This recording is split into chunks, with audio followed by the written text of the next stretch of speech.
अस्सलामु अलैकुम वरहमतुल्लाहि वबरकातुहू। नाज़रीन मोहतरम, उम्मीद है आप बिल्कुल खैरियत से होंगे।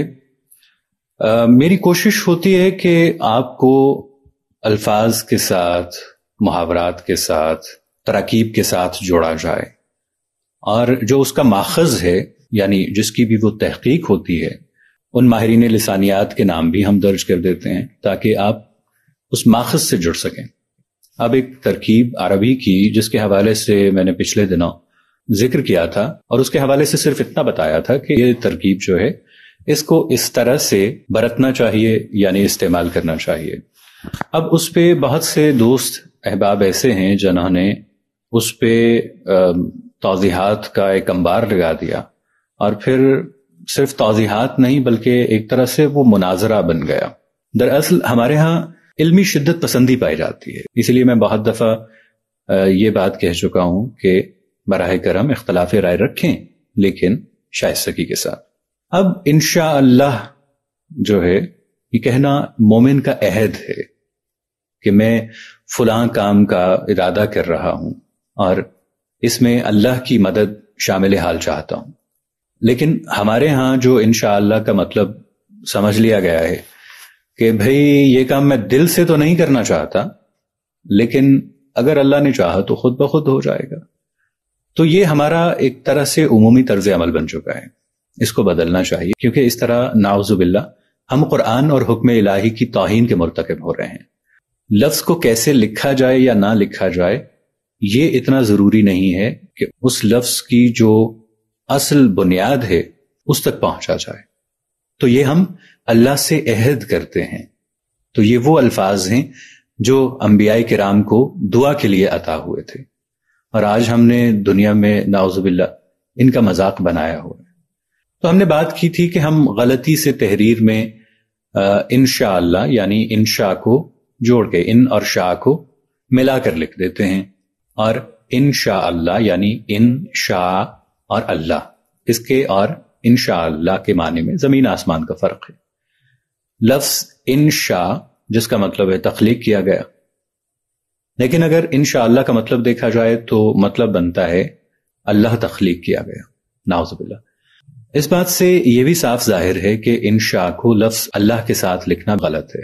इस हवाले से चंद आयात दोस्तों ने उनकी तरफ भी रहनुमाई की। तो इंशाअल्लाह अगर अल्लाह ने चाहा, इन शर्तिया है यहां पे, शाह फेल है, अल्लाह फाइल।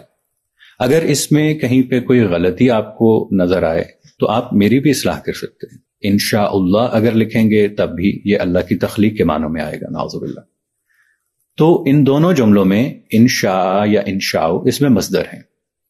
इंशाअल्लाह में यानी जो अल्लाह ने तख्लीक किया के मानों में आता है, इसमें अगर अनशा भी हो तो अनशा फेल है, अल्लाह फाइल है। एक साहिब ने रहनुमाई फरमाई कि पुराने जो रस्मुल खत थे उनमें भी ऐसे ही लिखा जाता था, यानी एक साथ लिखा जाता था। लेकिन इसका मतलब हरगिज ये नहीं है कि वो तर्ज तहरीर और इमला दुरुस्त है, और ये भी माने नहीं है कि जो चीज आम हो जाए उसका उसे जायज भी समझ लिया जाए। इसके लिए कुरान की कुछ आयात हैं जिनमें लफ्ज इंशा यानी इकट्ठा अकेला इस्तेमाल हुआ है। उसमें सूरतुल मुमिनून की आयत 78 है, वहुवल्लज़ी अंशअ लकुमुस्समअ वल अबसार वल अफ़इदत क़लीलन मा तशकुरून। फिर सूरतुल अनकबूत की आयत है 20,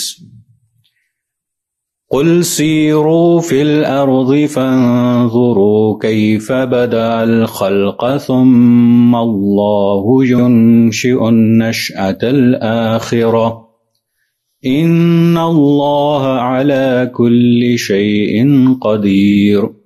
इसके अलावा सूरह वाक़िया की आयत नंबर 35 है, इन्ना इंशाअनाहुन्ना इंशा।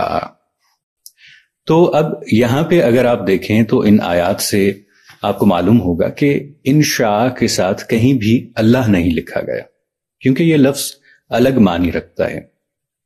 लफ्ज इंशा अल्लाह जिसका मतलब है अगर अल्लाह ने चाहा, इनका माना है अगर, शाह का माना है चाहा, अल्लाह का मतलब है अल्लाह। تو اس سے یہ ثابت ہوتا ہے کہ لفظ انشاءاللہ ہی درست ہے، جیسا کہ کچھ آیات میں بھی واضح ہے۔ تو اس میں بھی قرآن مجید کی چند آیات نمونے کے طور پہ پیش خدمت کیے دیتا ہوں۔ اس میں سورہ یوسف کی آیت نمبر 99 ہے، وَقَالَ دُخُلُوا مِصْرَ إِن شَاءَ اللَّهُ آمِنِينَ۔ اسی طرح سے سورۃ الکہف کی آیت نمبر ہے 69، جو کہ ہے قَالَ سَتَجِدُنِي إِن شَاءَ اللَّهُ صَابِرًا وَلَا عَصِي لَكَ أَمْرًا۔ اسی طرح سے سَتَجِدُنِي إِن شَاءَ اللَّهُ مِنَ الصَّالِحِينَ۔ صدق اللہ العظیم۔ تو ان آیات سے یہ ثابت ہوتا ہے کہ لفظ انشاءاللہ کا مطلب ہے اگر اللہ نے چاہا۔ اب ایک اور توضیح یہ ہے کہ انشاءاللہ عربی قواعد کے اعتبار سے 3 کلمات انشاء اللہ پر مشتمل ہے۔ اس کا معنی ہے اگر اللہ نے چاہا، لہذا انشاءاللہ اسے 3 الگ الگ کلمات سے ہی لکھنا چاہیے۔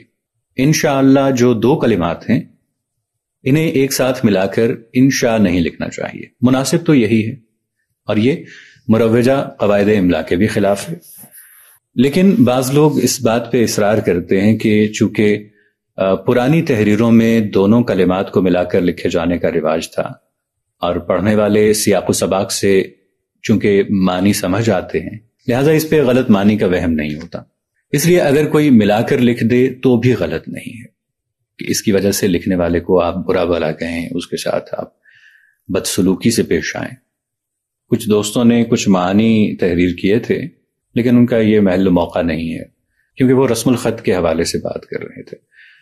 لیکن انشاءاللہ یعنی 3 کلمات لکھنا ہی درست ہے۔ اللہ رب العزت ہمیں عبادیات کو سمجھنے کی توفیق عطا فرمائے، اور انشاءاللہ کہتے ہوئے اس کے معنی کو سمجھنے کی توفیق عطا فرمائے۔